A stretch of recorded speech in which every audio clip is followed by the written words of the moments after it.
ବର୍ତ୍ତମାନ ରୋମାଣ୍ଟିକ୍ କବି ଡକ୍ଟର ମାୟାଧର ମାନସିଂହଙ୍କ ଦ୍ୱାରା ରଚିତ ଧରଣୀବାସ କବିତା ଉପରେ ଲିଖିତ ଆଲୋଚନା କରୁଅଛି। ଏହି କବିତାଟି ପୂର୍ବେ +2 ଶ୍ରେଣୀରେ ପାଠ୍ୟ ଭାବରେ ପ୍ରଚଳିତ ଥିଲା। ଶୀର୍ଷକ ଦେଇଛି ଜୀବନ ପ୍ରୀତିର ବାସ ଧରଣୀବାସ। ମନୁଷ୍ୟ ଈଶ୍ୱରଙ୍କ ଦ୍ୱାରା ମାଟିର ମୂର୍ତ୍ତିରୁ ନିର୍ମାଣ ରୀତିରେ ସୃଷ୍ଟି ହୋଇଥିବାରୁ ସେ ମର୍ତ୍ତ୍ୟର ବା ମାଟିର ବାସିନ୍ଦା ହୋଇଅଛି। ହେଲେ ସେ ସ୍ୱର୍ଗରେ ସୃଷ୍ଟି ହୋଇସାରିଲା ପରେ ସେଠି କିଛି ସମୟ ରହିସାରିଲା ପରେ ନିଜର ଆଚରଣଗତ ତ୍ରୁଟି ପାଇଁ ଶାସ୍ତି ଭୋଗ ସ୍ୱରୂପ ମାଟିର ଧରାରେ ଆସି ଅଧିବାସ କରି ରହିଛି। ବଂଶାନୁକ୍ରମେ ଜୀବନ ବ୍ୟତୀତ କରୁଛି ତା ପୁଅ ତା ନାତି ହୋଇ। ସଭ୍ୟତା ସଂସ୍କୃତି ରଚନା କରି ମନୁଷ୍ୟ ସ୍ୱର୍ଗରେ ଥିଲା, ସୁଖରେ ରହିଥାନ୍ତା। ଫେର୍ ଜରା ମୃତ୍ୟୁ ବ୍ୟାଧି ନଶ୍ୱର ଧରାଧାମକୁ ଆସିଲା କେମିତି? କ'ଣ ତାର ଅପରାଧ ଥିଲା? ସେହି ଦୋଷଟି କ'ଣ ଥିଲା? ସେହି ଦୋଷଟି ପ୍ରଲୋଭନର, ଆକର୍ଷଣର ଥିଲା, ଅନ୍ୟର ମତାଣରେ ମାତିବାର ଥିଲା। ଯିଏ ଯେତେ ଯାହା କହୁ, ପୁଣି ନିଜର ବୁଦ୍ଧି, ବିବେଚନା, ବିଚାରଶକ୍ତି ଅଛି ନା ନାହିଁ? ପରଭାତୁଆ ନିଉଛଣା ହୋଇଯିବାରେ ମୂଲ୍ୟ କିଛି ନାହିଁ। ସୁନିଏ ସବ୍‌କି କରିଏ ମନ୍‌କିର କଥା ମଣିଷକୁ ମାନିବାକୁ ହିଁ ହେବ। ନହେଲେ ମଣିଷ ନଷ୍ଟଶୀଳତାର ଶିକାର ଅଚିରେ ହୋଇଯିବ, ଜୀବନକୁ ଅସୁବିଧାରେ ପକାଇଦେବ ପର ବୋଲରେ ପଡ଼ି। ସେତେବେଳେ ପିଠିରେ କେହି ପଡ଼ିବେ ନାହିଁ, କେହି ସାହାଯ୍ୟ କରିବାକୁ ଆଗେଇ ଆସିବେ ନାହିଁ। ଶଇତାନ ସେହିଭଳି ଏକ ଦୁଷ୍ଟ ସତ୍ତା। ସେ ମଣିଷକୁ ସହଜରେ ଲୋଭ ଦେଖାଇ ନିଜ ଆଡ଼କୁ ଟାଣିନିଏ, ତାକୁ ସ୍ୱ ଆୟତ୍ତରେ ଆଣି ତାହାର କ୍ଷତି ସାଧନ କରେ। ମଣିଷ ଯଦି କୁହେ, ତୋରି ପ୍ରେରଣାରେ, ପ୍ରରୋଚନାରେ ମୁଁ ସେପରି କଲି, ଏବେ ଅସୁବିଧାରେ ପଡ଼ିଗଲି ନା? ଶଇତାନ ସେତେବେଳେ କୁହେ, ମୁଁ ତୋତେ ଡାକିଲି, କହିଲି, ତୁ ମୋ କଥା ମାନିଲୁ କାହିଁକି? ତୋର ନିଜର କ'ଣ ବୁଦ୍ଧି ନଥିଲା? ଏବେ ମୋତେ ଦୋଷ ଦେନା, ନିଜକୁ ଦୋଷ ଦେ। ମୁଁ ଚାଲିଲି, ତୋତେ ସଲାମ। ଏଇମିତି ଶଇତାନ ମଣିଷକୁ ବିନା ସାହାଯ୍ୟରେ ଛାଡ଼ି ଚାଲିଯାଏ, ଅସହାୟ କରି ପକାଏ। ଯେମିତି ହୋଇଥିଲେ ମଣିଷର ଆଦି ପିତା ଏବଂ ଆଦିମାତା ଆଦମ ଓ ହୱା ବା ଇଭ୍। ଏ ଦୁହିଁଙ୍କ ଆଚରଣଗତ ତ୍ରୁଟି ସକାଶେ ତାଙ୍କର ପରବର୍ତ୍ତୀ ମାନବ ବଂଶଧର ଧରାପୃଷ୍ଠରେ ଜୀବନ ବିତାଇ ରହି ଆସୁଅଛି। ପୂର୍ବରୁ ତ ମାନବ ବଂଶ ନଥିଲେ, ହେଲେ ଆଦମ ଓ ହୱା ଆସିଲେ କୋଉଠୁ? ଇସଲାମ ଧର୍ମଗ୍ରନ୍ଥ ଦିବ୍ୟ ପବିତ୍ର କୋରାନ ଖୋଦ୍ ଜାତ ଖୋଦାଙ୍କ ଦ୍ୱାରା ରଚିତ ଏକ ଅଲୌକିକ ଐତିହାସିକ ପୁସ୍ତକ। ଖୋଦା ସବୁ କିଛି କରିପାରିଥାନ୍ତି ବୋଲି, ସେ ସର୍ବଶକ୍ତିମାନ ବୋଲି ମଣିଷ କହିଛି, ଅଲମାଇଟି ନାମ ଦେଇଛି। ସେ ନିଜେ ନିଜକୁ ଯେମିତି ଜନ୍ମ ଦେଇଛନ୍ତି, ଅନ୍ୟଙ୍କୁ ସେମିତି ଜନ୍ମ ଦେଇଛନ୍ତି।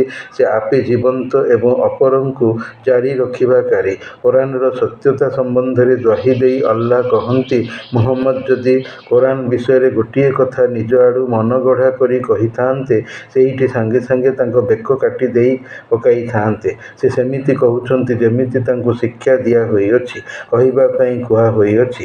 ସେହି କୋରାନରେ ମଣିଷ ଜନ୍ମ ସୃଷ୍ଟି କଥା ଉଲ୍ଲେଖିତ ଅଛି କି? ଏକଦା ଆପଣାଜାତ ସ୍ୱୟଂଭୂ ଖୋଦା ତାଙ୍କର ସମସ୍ତ ଦେବଦୂତ ଫରିସ୍ତାଙ୍କୁ କହିଲେ, ମୁଁ ଭୂଇଁରେ ମୋର ନାଏବ ପ୍ରତିନିଧି ଛାଡ଼ିବି। ଯେତେବେଳେ ତାକୁ ସଠିକ୍ ମତେ ରୂପ ଦେଇ ସାରିବି, ତୁମେ ସମସ୍ତେ ତାକୁ ସମ୍ମାନର ପ୍ରଣିପାତ କରି ବସିବ। ଖୋଦା ସମସ୍ତ ରଙ୍ଗର ମାଟିକୁ ମିଶାଇ ତାକୁ ଚକଟି ସେଥିରୁ ମଣିଷର ପ୍ରତିମା ତିଆରି କଲେ, ତାକୁ ଜୀବନ୍ୟାସ ଦେଲେ। ଖୋଦାଙ୍କର ଆଦେଶ ମାନି ସବୁ ଦେବଦୂତ, ଫରିସ୍ତା ବା ଏଞ୍ଜେଲ ସୃଷ୍ଟିର ପ୍ରଥମ ମନୁଷ୍ୟ ଆଦମକୁ ସମ୍ମାନର ମୁଣ୍ଡିଆ ସଜଦାଏ ତାଜିମି କରି ବସିଲେ। କେହି ବି ବାଦ ପଡ଼ିଲେ ନାହିଁ। କେବଳ ଅଗ୍ନିଜାତ ଜିନ୍ ଗୋଷ୍ଠୀଧର ଶଇତାନ ବା ଇବ୍ଲିସ୍ କିନ୍ତୁ ଖୋଦାଙ୍କ ଆଦେଶ ମାନିଲା ନାହିଁ। ସେ ବସର ମଣିଷକୁ ମାନ୍ୟତାର ମୁଣ୍ଡିଆ ମାରିଲା ନାହିଁ। ଖୋଦାଙ୍କ ପ୍ରଶ୍ନର ଉତ୍ତରରେ ସେ କହିଲା, ମୁଁ ନିଆଁରୁ ଜାତ, ଆଦମ ମାଟିରୁ ଜାତ। ମୁଁ ପୂର୍ବରୁ ଜାତ, ଆଦମ ମୋ ପରେ ଜାତ। ମୁଁ ଆଦମଙ୍କ ଠାରୁ ବଢ଼ିଆ। ମୋତେ ଗରଜ ପଡ଼ିନାହିଁ ଯେ ମୁଁ ବସର ମଣିଷକୁ ମୁଣ୍ଡିଆ ମାରିବି। ଖୋଦା ରାଗିଯାଇ ଶଇତାନକୁ ଦୁଷ୍ଟ, ପାଜି, ମର୍ଦୁଦ କହି ସ୍ୱର୍ଗରୁ ତାକୁ ବିତାଡ଼ିତ କରିବା ସମୟରେ ସେ କହିଥିଲା, ହେ ଖୋଦା, ତୁ ମୋତେ ପଥହୁଡ଼ା କରାଇଲୁ। ଯଦି ତୁ ସୃଷ୍ଟିର ସବୁ ମଣିଷ ମରିଯାଇ ଏକାଥରକେ ବଞ୍ଚି ଉଠିବାର ଦିନ କୟାମତ ଆସିବା ପର୍ଯ୍ୟନ୍ତ ମୋତେ ସୁଯୋଗ, ମୋହଲତ, ଅବସର ଦେଉ ତ ମୁଁ ତୋର ଏଇ ମଣିଷକୁ ବି ପଥହୁଡ଼ା କରାଇବି, ତାଙ୍କ ମନରେ ଲୋଭ ଦେବି, ତୋର ଜିନିଷକୁ ବଦଳାଇ ଦେବାକୁ କହିବି। ଖୋଦା କହିଲେ, ଯଦି ଏମିତି, ତେବେ ମୋର ଚେତାବନୀ ଶୁଣିଥା। ଯିଏ ତୋର ସାଥୀ ହେବ, ତୋତେ ପ୍ରଭୁ ଜ୍ଞାନ କରିବ, ତୋତେ ଏବଂ ସେଇ ଲୋକମାନଙ୍କୁ ସମସ୍ତଙ୍କୁ ମୁଁ ଭରପୂର ଶାସ୍ତି ନର୍କଦଣ୍ଡ ଦେବି। ଏହା ମୋର ସଂକଳ୍ପ ରହିଲା। ଆଦମଙ୍କ ଜିନ୍ସ ବା ଜୀବକୋଷରୁ ତାଙ୍କର ସ୍ତ୍ରୀ ବିବି ହୱା ଖୋଦା ତିଆରିଲେ ଦୁହିଁଙ୍କୁ ସ୍ୱର୍ଗର ନନ୍ଦନବନରେ ରଖାଇଲେ, ହେଲେ ଗୋଟିଏ ନିଷିଦ୍ଧ ଗଛର ଫଳ ଗନ୍ଦୁମକୁ ଖାଇବାକୁ ମନା କଲେ। ଶଇତାନ ତ ସ୍ୱର୍ଗରୁ ବାହାରିଥିଲା, ସେ ମଧ୍ୟ ଈର୍ଷାସକ୍ତ ହୋଇ ଆଦମ ଏବଂ ହୱାଙ୍କୁ କିପରି ସ୍ୱର୍ଗରୁ ବାହାର କରିବ ତାର ଯତ୍ନ କଲା। ଖୋଦା ପୂର୍ବରୁ ଆଦମ ଓ ହୱାଙ୍କୁ ଶଇତାନକୁ ଦେଖାଇ ଚିହ୍ନା କରାଇ ଦେଇଥିଲେ କି, ଜାଣି ରଖ ଏ ତୁମର ଶତ୍ରୁ, କାଳେ ଏମିତି ନ ହେଉ ଏ ତୁମ ଦୁହିଁଙ୍କୁ ଯେପରି ସ୍ୱର୍ଗରୁ ବାହାର କରି ନ ଦଉ। ସତର୍କ ଥିବ। ସେହି ଶଇତାନ ଆଦମ ଓ ହୱାଙ୍କ ପାଖକୁ ଯାଇ ତାଙ୍କୁ ନିଷିଦ୍ଧ ଗଛର ଫଳ ଖାଇବାର ଲୋଭ ଆକର୍ଷଣ ଦେଖାଇ କହିଲା, ଖୋଦା କାହିଁକି ତୁମ ଦୁହିଁଙ୍କୁ ଏହି ଗଛର ଫଳ ଖାଇବାକୁ ମନା କରିଛନ୍ତି ଜାଣିଛ? କାଳେ ତୁମେ ଦୁହେଁ ଦୁଇଟି ଦେବଦୂତ ହୋଇଯିବ, ଅମର ହୋଇଯିବ। ମୁଁ ତୁମର ଶୁଭାକାଂକ୍ଷୀ, ଖାଇଦିଅ ଏହାର ଫଳ। ପ୍ରଥମେ ମନା କଲେ, ତାପରେ ଶେଷରେ ଦୁହେଁ ଶଇତାନର ପ୍ରଲୋଭନରେ ପଡ଼ି ସେହି ବାରଣ ଫଳ ଖାଇଦେବାରୁ ସାଙ୍ଗେ ସାଙ୍ଗେ ସ୍ୱର୍ଗବସ୍ତ୍ର ସେମାନଙ୍କ ଦେହରୁ ଆପଣାଛାଏଁ ଓହ୍ଲାଇଗଲା। ଦୁହେଁ ଲଙ୍ଗଳା ହୋଇଗଲେ। ସ୍ୱର୍ଗ ଗଛର ପତ୍ର ନିଜର ଲଜ୍ଜାଙ୍ଗରେ ଚପାଇ ଦେଲେ। ଶୂନ୍ୟବାଣୀ ହେଲା, ମୋର ଆଦେଶ ଅମାନ୍ୟ କରିଥିବା ଦଣ୍ଡ ସ୍ୱରୂପ ତୁମେ ଦୁହେଁ ଭୂମିରେ ଜମିନରେ ଫୋପାଡ଼ି ଦିଆଯିବ। ସେଇଠି ରହିବ, ବଂଶ ବଢ଼ାଇବ, ନିର୍ଦ୍ଦିଷ୍ଟ ରହଣି ଅବଧି ସାରି ମୃତ୍ୟୁ ପାଇ ମୋର ପାଖକୁ ଚାଲିଆସିବ। ପୁଣି ଦ୍ୱିତୀୟ ଥର ଜୀବନ୍ୟାସ ପାଇ ତୁମେ ମୋ ସମ୍ମୁଖରେ ମରଣଶୀଳ ମର୍ତ୍ତ୍ୟର କର୍ମଫଳର ହିସାବ ପରିଣାମ ଯେସାକୁ ତେସା ରୀତିରେ ଭୋଗି ସ୍ୱର୍ଗ ନର୍କରେ ଥାଇ ଅମର ହୋଇ ସର୍ବଦା ରହିଯିବ, ଆଉ ଧରାକୁ ଫେରିବ ନାହିଁ, କାରଣ ଧରାର ବି ଧ୍ୱଂସ ହୋଇ ସାରିଥିବ। ଏହା ହେଉଛି ମଣିଷ ସୃଷ୍ଟିର ଉପାଖ୍ୟାନ ଓ ମଣିଷର ଧରଣୀବାସର ଜୀବନର ଗୁପ୍ତ କଥା। କୋରାନର ଅନୁବାଦ ଦ୍ରଷ୍ଟବ୍ୟ। କଳ୍ପନାବିଳାସୀ ରୋମାଣ୍ଟିକ କବି ମାୟାଧର ମାନସିଂହ ଇଂରାଜୀର ଅଧ୍ୟାପକ ଥିଲେ। ଯେତେବେଳେ ନିଶ୍ଚିତ ରୂପେ ସେ ବାଇବେଲ ପଢ଼ିଥିବେ। ବାଇବେଲର କୋରାନ ନାମ ଇଞ୍ଜିଲ। ଓଲ୍ଡ ଟେଷ୍ଟାମେଣ୍ଟରେ ଏହି କାହାଣୀ ଅଛି, ଯାହାରି ଅବଲମ୍ବନରେ ମିଲ୍ଟନ ପାରାଡାଇଜ ଲଷ୍ଟ କାବ୍ୟ ଲେଖିଛନ୍ତି, ସୁରେନ୍ଦ୍ର ମହାନ୍ତି ଆଦିମ ଶତରୂପା ଗଳ୍ପ ଲେଖିଛନ୍ତି, ଆଉ ମାନସିଂହ ଧରଣୀବାସ କବିତା ଲେଖିଛନ୍ତି। ସାଂସାରିକ ନଶ୍ୱର ମଣିଷର ଜୀବନ ଗାଥାର କବିତା ହେଉଛି ଧରଣୀବାସ ବା ପୃଥିବୀ ବସତି। ବେଦରେ କଥିତ ଅଛି, ଶୃଣ୍ୱନ୍ତୁ ସର୍ବେ ବିଶ୍ୱ ଅମୃତସ୍ୟ ପୁତ୍ରାଃ। ମଣିଷ ଅମୃତର ସନ୍ତାନ। ସେଥିପାଇଁ କବି କବିତାର ଆରମ୍ଭରେ ଗାଇଛନ୍ତି, ଥରେ ଥରେ ଲାଗେ ମନେ ଏ ଜୀବନ ଅମୃତରୁ ଜାତ, ନୁହେଁ ଏହି ମୃତ୍ତିକାର ଧରଣୀର କଳୁଷ ସଂଘାତ। କଳୁଷ କରିଛି ମୋର ଶ୍ୱେତପୂତ ଦେବତା ଜୀବନ, ବିରୂପ କରିଛି ଦେହ, କର୍ଦ୍ଦମିତ କରିଅଛି ମନ। ଈଶ୍ୱରଙ୍କ ଦ୍ୱାରା ମନୁଷ୍ୟ ଆଦମ ଓ ତାଙ୍କ ଯୋଡ଼ା ସ୍ତ୍ରୀ ହୱା ଧରାରେ ଫୋପାଡ଼ି ଯିବା ପରେ ଦୁହିଁଙ୍କ ସ୍ୱର୍ଗୀୟ ପବିତ୍ର ଦେହ ଧରା ଜୀବନର ମୋହମାୟାରେ ଲାଗିଯାଇ ପାପପୂର୍ଣ୍ଣ ସଂସ୍ପର୍ଶରେ ଆସି କୁତ୍ସିତ କଦାକାର ବିକୃତ ହୋଇଯାଇଅଛି। ଅମର ଜୀବନ ନଶ୍ୱର ହୋଇଯାଇଛି। ମନ ହୋଇଯାଇଛି କ୍ଲେଦାକ୍ତ, ଯଥା କାମ, କ୍ରୋଧ, ଲୋଭ, ମୋହ, ଈର୍ଷା, ହିଂସା, ଚୁଗୁଲି, ଯୌନାକାଂକ୍ଷିତ ଇତ୍ୟାଦି ଅସୁର ଆସୁରିକ ସ୍ୱଭାବରେ ପରିପୂର୍ଣ୍ଣ। ଅମର ଜୀବନ ହୋଇଛି ବିବର୍ଣ୍ଣ ବା ଅସୁନ୍ଦର। କବିତାଟି ତିନୋଟି ଭାଗରେ ବିଭକ୍ତ। ପ୍ରଥମ ଭାଗରେ ମନୁଷ୍ୟର ସ୍ୱର୍ଗରେ ଦୈବତ ବା ଦେବତାପୂର୍ଣ୍ଣ ଜନ୍ମ, ସ୍ୱର୍ଗରୁ ନିକ୍ଷେପ ପରେ ଧରାରେ ପଡ଼ି ଧରାର ଜୀବନ ଆରମ୍ଭ। ଦ୍ୱିତୀୟ ଭାଗରେ ଧରାରେ ଜୀବନ ବିତାନର ବିବିଧତା, ଧରାର ଅତ୍ୟାଚାର ଏବଂ ତୃତୀୟ ଭାଗରେ ଧରାରେ ଜୀବନ ଯେତେ ଅମଙ୍ଗଳମୟ ଦୁଃଖଦ ହେଲେ ବି ଧରା ପ୍ରତି ମୋହ ଆସକ୍ତିର ବର୍ଣ୍ଣନା ଦେଇ କବି କବିତାର ଉପସଂହାର ରେଖା ଟାଣିଛନ୍ତି। ଏବେ ପ୍ରତ୍ୟେକ ଭାଗର ବିଷୟବସ୍ତୁ ବର୍ଣ୍ଣନା ସମ୍ବନ୍ଧରେ କ୍ରମାନ୍ୱୟରେ ଜାଣିବା। ଭଗବାନଙ୍କ ଅମରତ୍ୱର ଅଂଶରୁ ମନୁଷ୍ୟର ଦୁର୍ଲଭ ଜୀବନର ଜନ୍ମ ହୋଇଅଛି ବୋଲି କବି ଭାବୁଛନ୍ତି। ମାଟିର ପାପ ସଂସର୍ଗରୁ ଏହା ଜାତ ନୁହେଁ, ପାପ ଆଘାତରୁ ସୃଷ୍ଟ ନୁହେଁ, ବରଂ ଧରାର ମାଟି ମନୁଷ୍ୟର ନିର୍ମଳ ପବିତ୍ର ସ୍ୱର୍ଗୀୟ ଜୀବନକୁ ପାପପୂର୍ଣ୍ଣ କରି ପକାଇଛି, ଦେହକୁ ବିକୃତ କରିଦେଇଛି, ମନକୁ କରିଛି କ୍ଲେଦାକ୍ତ ବା କାଦୁଆମୟ। ମନୁଷ୍ୟର ନିଷ୍ଠୁରତା ରୂପକ ଦୁଷ୍ଟ ଆଚରଣ ତାର ଦେହ ବିକୃତିର ଚିହ୍ନ, ଯଥା ଆସୁରିକ ସ୍ୱଭାବ ହିଁ କାଦମୟ ମନର ପ୍ରତିନିଧି। କବିଙ୍କର ମନେ ହେଉଛି କି, ଯେତେବେଳେ ସେ ଜନ୍ମ ହେଲେ ସେତେବେଳେ ରାତିର ଅଜ୍ଞାତ ରୂପକ ଅନ୍ଧାର ଥିଲା, ଅର୍ଥାତ୍ ମଣିଷ ଜନ୍ମ ଇତିହାସ ପୂର୍ବର ଅଜଣା ସମୟରେ ଥିଲା। ସ୍ୱର୍ଗ ଗଙ୍ଗା ନଦୀ କୂଳରେ ଥିବା ବଣ ଭିତରେ ଧରାର ଜନ୍ମ, ମୃତ୍ୟୁର ପାପ ଦୁଃଖ ଅର୍ଜନର ବିଷମୟ ଦଣ୍ଡ ଭୋଗିବା। ନିଜର ସ୍ରଷ୍ଟା ଭଗବାନ ରାଗିଯାଇ ମଣିଷ ବେକରୁ ଲାଲି ରଙ୍ଗର ମନ୍ଦାର ହାର କାଢ଼ି ଦେଇଥିଲେ, ଅର୍ଥାତ୍ ମଣିଷର ସୃଷ୍ଟ ଲାଲି ରଙ୍ଗ ରକ୍ତର ଗୋଟଳା ତାର ଜମାଟ ବନ୍ଧାରୁ ତାକୁ କବି ମନ୍ଦାର ଫୁଲର ହାର ନାମ ଦେଇଛନ୍ତି। ପୁଣି ନନ୍ଦନବନର ଈଶ୍ୱରୀୟ କଳ୍ପନାର ଫୁଲ ବଗିଚାର ଫୁଲରେଣୁ ମନୁଷ୍ୟ ଶରୀରରୁ ଭଗବାନ ବାହାର କରିନେଲେ। ମୁଣ୍ଡ ବାଳରୁ ପଦ୍ମଫୁଲ ଜଳ କଢ଼କୁ ବାହାର କରି ଅଲଗା କରି ରଖିଦେଲେ। ସମୁଦ୍ର ମନ୍ଥନରୁ ବାହାରିଥିବା ଦେବତରୁ ପାରିଜାତର ସୁଗନ୍ଧ ମଣିଷର ସମଗ୍ର ଶରୀରରେ ଯାହା ବୋଳା ହୋଇଥିଲା ତାକୁ ମଧ୍ୟ ଧୋଇଦେଲେ। ଅର୍ଥାତ୍ ସ୍ୱର୍ଗର ସମସ୍ତ ସୁଖ ଭୋଗ ମନୁଷ୍ୟଠାରୁ ଚାଲିଗଲା। ତାର କୌଣସି ବିଭବ ଆଉ ମଣିଷଠାରେ ଭଗବାନ ରଖିଲେ ନାହିଁ। ଅମାନିଆ ହେବାର ଏହା ପ୍ରତିଫଳ। ତାପରେ ଅତି ନିଷ୍ଠୁରତା ସହକାରେ ଆକାଶରୁ ଫୋପାଡ଼ି ଦିଆଯାଇଥିଲେ। ସ୍ୱର୍ଗ ସମ୍ପଦ ତାର ଉପଭୋଗ ଚାଲିଯାଇଥିବାରୁ ମଣିଷ ଦରିଦ୍ର ନିଃସ୍ୱ ବା କିଛି ନାହିଁ ଯେମିତି ସେଇମିତି ପ୍ରକାରେ ଧରଣୀ ମାଟିରେ ଆସି ପଡ଼ିଲେ ଏକ ମରିଯାଇଥିବା ଉଲ୍କା ପିଣ୍ଡ ପରି। ଅର୍ଥାତ୍ ଆକାଶରୁ ଉଲ୍କା ପଡ଼ୁଥିବା ଭଳିଆ କବି ବା ମଣିଷ ଆସି ଭୂଇଁରେ ପଡ଼ିଲା। ତାପରେ ମାଟିର ସାନ୍ନିଧ୍ୟ ତାର ସମ୍ବନ୍ଧରେ ଆସି ପୃଥିବୀର ଅନ୍ୟାନ୍ୟ ଜୀବଜନ୍ତୁ ଭଳି ମଣିଷ ଧରାରେ ନିଜର ଜୀବନ ଖେଳ ଆରମ୍ଭ କଲା। ସଂସାର ପ୍ରେମରେ ବା ଜୀବନ ବିତାନର ମୋହମାୟାରେ ମନୁଷ୍ୟ ଏତେଦୂର ବ୍ୟସ୍ତ ନ୍ୟସ୍ତ ରହିଗଲା ଯେ ତାର ପ୍ରେମରେ ପଡ଼ିଯାଇ ସେ ଭଗବାନଙ୍କୁ ଭୁଲିଗଲା। ଜୀବନର ଅତିବାହିତି ହୋଇଗଲା ତା ପାଇଁ ଅତ୍ୟନ୍ତ ମହତ୍ତ୍ୱପୂର୍ଣ୍ଣ, ଅତ୍ୟନ୍ତ ବଡ଼। ମଣିଷର ସ୍ୱର୍ଗୀୟ ମର୍ଯ୍ୟାଦା, ତାର କୁଳୀନତା ସାଂସାରିକ ଜୀବନ ଯୁଦ୍ଧରେ ଚାଲିଗଲା। ସଂସାରର ତୁଚ୍ଛା ନାମ କମାଇବା ପାଇଁ ମୋ ଘର, ମୋ ସଂସାର, ମୋ ପୁଅ ନାତି, ଧନ ସମ୍ପଦ ଇତ୍ୟାଦିକୁ ଶ୍ରେଷ୍ଠତା ଦେଇ ସେଇଥିରେ ଜୀବନକୁ ମାତ୍ର ନିୟୋଜିତ ଜଡ଼ିତ କରି ପକାଇଅଛି। ଜୀବନର ଏସବୁ ଏକ ଏକ ଅପବିତ୍ର କାମ। କାରଣ ନଶ୍ୱର ନଷ୍ଟଶୀଳ ଥିବାରୁ ନିଜ ପାଇଁ ଏସବୁ କେହି କାମ ଦେବେ ନାହିଁ। ଏସବୁ ଏକ ମହୁଳା ଫୁଲ ଭଳିଆ ଅଟନ୍ତି। ସ୍ୱର୍ଗ ଜୀବନର ସୁଖ ସମ୍ପଦକୁ ମନେ ପକାଇ ମଣିଷ କବିର ଜୀବନ ଶୀର୍ଣ୍ଣ କ୍ଷୀଣ ଅବସାଦଗ୍ରସ୍ତ ହୋଇପଡ଼ିଛି।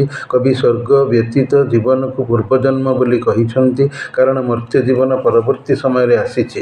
କବିତାର ଦ୍ୱିତୀୟ ଭାଗରେ କବି ପୃଥିବୀକୁ ଡାକି ସମ୍ବୋଧନ କରି କହୁଛନ୍ତି, ହେ ଧରଣୀ, ତୋର ସମ୍ବନ୍ଧ ସମ୍ପର୍କ ଏତେ ଅମଙ୍ଗଳମୟ ଦୁଃଖମୟ କେଉଁଥିପାଇଁ? ଯେଉଁଥିପାଇଁ ବୁଦ୍ଧ କହିଥିଲେ ସଂସାର ଦୁଃଖପୂର୍ଣ୍ଣ, କାମନା ଦୁଃଖର କାରଣ, କାମନାର ବିନାଶରେ ଦୁଃଖର ବିନାଶ। ହାୟଲୋ ଧରଣୀ, ତୋର ସ୍ପର୍ଶ ଏଡ଼େ ଅଶୀବ କେଉଁପାଇଁ? ନିସର୍ଗ ଅତିଥି ଆସି ତୋ ବାୟୁର ତପ୍ତ ଘ୍ରାଣ ପାଇ ଜୀବନେ ମରଣ ଭୋଗେ। ମୃତ୍ତିକାର କାମନା ବାସନା ଅନ୍ଧ କରେ ଚିତ୍ତ ତାର। ଦେବତା ସେ ଅମୃତ ଚେତନା। ପଦେ ପଦେ ମୃତ୍ୟୁ ଲୋଭେ ପ୍ରାଣଘାତୀ ବିଷୟ ସଂଗ୍ରାମେ। ବିଷୟ ଜଞ୍ଜାଳ ଜାଳ ଘେରି ତାରେ କୃତାର୍ଥତା ନାମେ। ମଣିଷ ଏକ ପ୍ରାକୃତିକ ସାଂସାରିକ ଅତିଥି। ଅତିଥି ସବୁଦିନେ ରହନ୍ତି ନାହିଁ, ଆଜି ଥାଇ କାଲିକୁ ପଳାନ୍ତି। ସେ ଲାଗି ମଣିଷ ଜୀବନ ନଶ୍ୱର ହୋଇଛି। ପୃଥିବୀରେ ମଣିଷ ଜୀବନ ଏକ ଅତିଥି। ପୃଥିବୀରେ ଦୁଃଖ ଅବସାଦ ଗରମ ପବନ ଭଳି ଜୀବନ ଏଠାରେ ଜୀବନ୍ତ ମରଣ ସଦୃଶ। ସଂସାରର ଆଶା ପୂର୍ଣ୍ଣ କରିବା ନିମିତ୍ତ ମଣିଷ ଅନ୍ଧ ଅଣନିଶ୍ୱାସୀ ହୋଇ ବ୍ୟସ୍ତ ବିବ୍ରତ ରୀତିରେ ଧାଇଁଛି। ଜୀବନର ପ୍ରତି ପଦକ୍ଷେପରେ ସମସ୍ୟା ସଂଘର୍ଷକୁ ସମ୍ମୁଖୀନ କରୁଛି। ତାକୁ ଯେ ସଂସାରରେ ସର୍ବଦା ରହିବାକୁ ପଡ଼ିବ ନାହିଁ, ମରିକି ମର୍ତ୍ତ୍ୟ ଭୂମି ସଂସାର ଛାଡ଼ି ଚାଲିଯିବାକୁ ହେବ, ଏହା ମଣିଷ ଭୁଲି ଯାଉଛି। ସାଂସାରିକ ସମ୍ପଦର ବିଷ ତାକୁ ଘାରୁଛି। ଏଥିପାଇଁ ଜୀବନ ଚାଲିଯିବାର ବି ଭୟ ରହୁଛି। ସାଂସାରିକ ସମସ୍ୟା ଜଞ୍ଜାଳ ଜ୍ୱାଳା ମଣିଷର ମହାନତାକୁ ନଷ୍ଟ କରି ପକାଇଛି, ଯଦ୍ୱାରା ଜୀବନ ଧନ୍ୟ ହୋଇ ପାରୁନାହିଁ, ସାଫଲ୍ୟ ଅର୍ଜି ପାରୁନାହିଁ। ସଂସାର ନିକଟରେ ମଣିଷ ତାର ମୁଣ୍ଡ ନୁଆଇଁ ପକାଉଛି। କାରଣ ସଂସାର ଛାଡ଼ି ମଣିଷ ଅନ୍ୟ କାହିଁ ଯାଇପାରିବ ବି ନାହିଁ। ଅଗତ୍ୟା ମଣିଷ ସଂସାରର ବାଧ୍ୟ ଆଶ୍ରିତ। ତା ପାଇଁ ସଂସାର ଶରଣ ନିଶ୍ଚିତ। ବୟସ ଭାରରେ ଧୀରେ ଧୀରେ ମଣିଷ ବାର୍ଦ୍ଧକ୍ୟ ମୃତ୍ୟୁକୁ ପାଏ, ଭଗବାନଙ୍କୁ ଭୁଲେ। ସଂସାର ମାୟାରେ ପଡ଼ି ବାର୍ଦ୍ଧକ୍ୟ ହେତୁ ଉପାସନା କରିପାରେ ନାହିଁ। ଆସକ୍ତିର ଅନ୍ଧାର ଜୀବନରେ ବ୍ୟାପେ। ସତ୍ୟକୁ ଭୁଲିଯାଇ ମିଛକୁ ସତ ମନେକରେ। ଅର୍ଥାତ୍ ବ୍ରହ୍ମ ସତ୍ୟ, ଜଗତ ମିଥ୍ୟା ଏହି ଭାବ ଏଠାରେ ପ୍ରମାଣିତ। ନଷ୍ଟଶୀଳ ସାଂସାରିକ କାର୍ଯ୍ୟକଳାପ, ତାର ଜୀବନଧାରା ଏସବୁ ମିଥ୍ୟା। କିନ୍ତୁ ତାକୁ ସତ୍ୟ ମନେକରି ସେଇଥିରେ ଜଡ଼ିତ ରହି ବିଭୁ ସ୍ମରଣ ସତ୍ୟକୁ ଭୁଲେ। ଆଉ ଯଦି ବେଶୀ ଭଗବାନଙ୍କୁ ମନେ ପକାଏ, ଉପାସନା କରେ, ଏ ଜୀବନ ତ ମିଛ, କାହିଁ ଆଉ ଟଙ୍କା ଗାଡ଼ି ଘୋଡ଼ା କରିବି, ଜମାଇବି। ତେବେ ସଂସାର କହେ, ପିଲା ଭାରିଜା କରିଛୁ ତୁ ଯେତେବେଳେ ସେମାନଙ୍କ ପାଇଁ କିଛି ନ କଲେ ସେମାନେ ତୋର ମୃତ୍ୟୁ ପରେ ଚଳିବେ କେମିତି? କହ, ଗାଳି ଦେବେ ନାହିଁ? ଏହା ହିଁ ସାଂସାରିକ ଅତ୍ୟାଚାରର ଅଙ୍ଗୁଳି ଦେଖାଇବା। ଏହାଦ୍ୱାରା ଜୀବନର ସରସତା, ତାର କୋମଳପଣ, ଆନନ୍ଦ ରହିପାରି ନଥାଏ। ତଥାପି ମନର କ୍ଷୁଧା ଚାଲିଯାଏ ନାହିଁ। ବହୁତ କମ୍ ବ୍ୟାଙ୍କ ବାଲାନ୍ସ ପିଲାଙ୍କ ପାଇଁ ଜମାଇଛି, ଆଉ ଟିକେ ଜମା କରିଥିଲେ ହୋଇଥାନ୍ତା। ଏକ ମହଲାକୁ ଦୁଇ ମହଲା କରିଥିଲେ ବଢ଼ିଆ ହୋଇଥାନ୍ତା। ଏହା ହିଁ ପ୍ରାଣର ବୁଭୁକ୍ଷା, ତାର ଭୋକ, ଯାହାର ଅନ୍ୟ ନାମ ହ୍ୟୁମାନ ୱାଣ୍ଟସ୍ ଆର୍ ଅନଲିମିଟେଡ୍। ଜୀବନର ବିଫଳତା ପାଇଁ କେବଳ ହୃଦୟ ଭିତରରେ ଏତାଦୃଶ ଆଶା ବା କାମନାର ଉନ୍ମେଷ ହିଁ ଦାୟୀ। ମଣିଷ ସବୁ କାମନାକୁ ସଫଳ କରିବାକୁ ଚାହିଁଲେ ବି ତାହା ହୋଇନଥାଏ, ଆଉ ସେ ଲାଗି ମଣିଷ ଦୁଃଖୀ ହୁଏ। ରାଧାନାଥ କହିଛନ୍ତି ପରା, ସୁଖ ବୋଲି ଯାହା ଜନନେତ୍ରେ ଦିଶେ, ହାତେ ଆସେ ହାତୁ ପଡ଼ିବା ପାଇଁ ସେ ବସ୍ତୁ ନୁହଁଇ ସେ ଅଟୋଇଟି ଧୂମ, ଅନ୍ୟ ନାମ ତାର ଆକାଶ କୁସୁମ। ମାନସିଂ ସେହିଭଳି କହିଛନ୍ତି, ସୁଖ ବୋଲି ଯାହା ମିଳେ ହୁଏ ତାହା ଶେଷ ତିକ୍ତତାରେ, ବ୍ୟର୍ଥତାର ଅସନ୍ତୋଷେ, ପ୍ରାଣ ମରେ କ୍ରୁଦ୍ଧ ହାହାକାରେ। ଶେଷରେ ହତାଶ ମଣିଷ ଉପରକୁ ଅନାଇ ଆକାଶକୁ ଚାହିଁ ଭଗବାନଙ୍କ ଉଦ୍ଦେଶ୍ୟରେ କୁହେ, ହେ ପ୍ରଭୁ, ମୋତେ ମୁକ୍ତି ଦେ, ମୃତ୍ୟୁ ଦେଇ ପକା।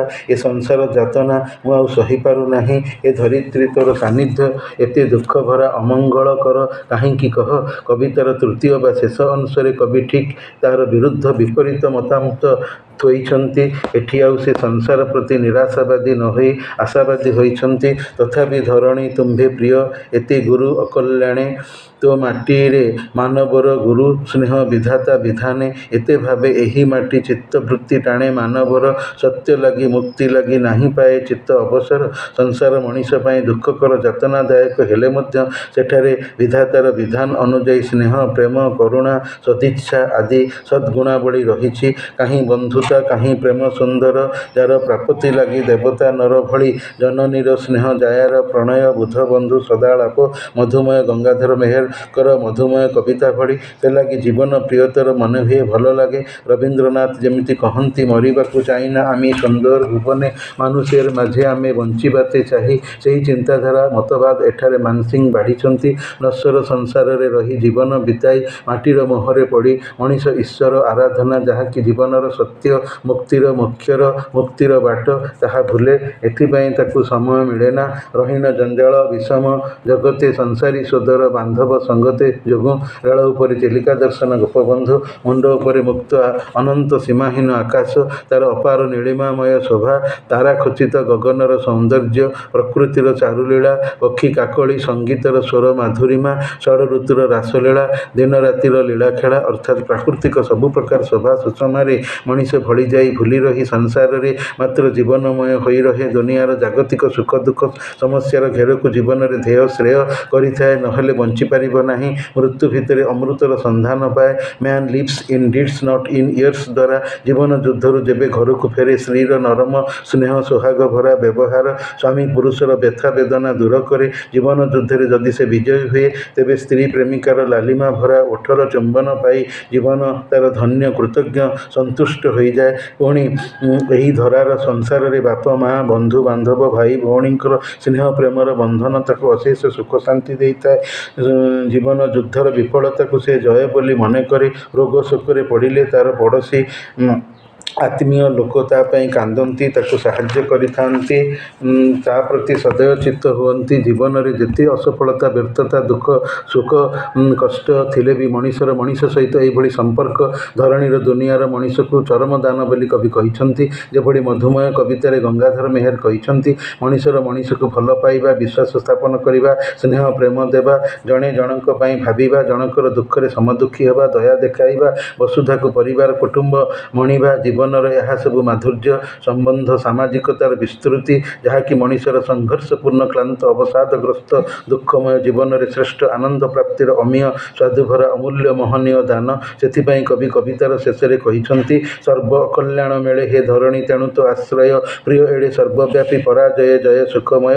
ସଂସାର ଜୀବନରେ ଯେତେ ଅଶୁଭମୟତା, ଦୁଃଖ ଭୋଗମୟତା ଥିଲେ ବି ସଂସାର ଛାଡ଼ି ମଣିଷ କୁଆଡ଼େ ଯାଇପାରିବ ନାହିଁ। କାରଣ ଅନ୍ୟ କେଉଁ ଗ୍ରହରେ ମାନବ ବସତି ନାହିଁ। ପଞ୍ଚଭୂତରେ ମାନବ ଶରୀର ଗଢ଼ା, ଆଉ ସଂସାରଠାରେ ସେସବୁ ଅଛି। ତେଣୁ ସଂସାର ତ୍ୟାଗୀ ମଣିଷ ହୋଇପାରିବ ବି ନାହିଁ। ସେ ଲାଗି ଧରଣୀ ପ୍ରିୟ, ସର୍ବବ୍ୟାପକ, ସର୍ବତ୍ର ମାନବ ବସତିରେ ଭର୍ତ୍ତି। ସେଇଠି ଜୀବନର ଶତ ବିଫଳତା ଭିତରେ ବି ଜୟଲାଭ କରିବାର, ବିଜୟଶ୍ରୀ ବିମଣ୍ଡିତ ହେବାର ସୁଖ ଆଶା ଜଡ଼ିତ ହୋଇ ରହିଛି। ସେଥିପାଇଁ ମଣିଷ ଧରଣୀବାସ କରୁଅଛି, ପୃଥିବୀରେ ରହୁଛି, ଯାହାକି ଜୀବନ ପ୍ରୀତିର ଅମୀୟ ସନ୍ତକ।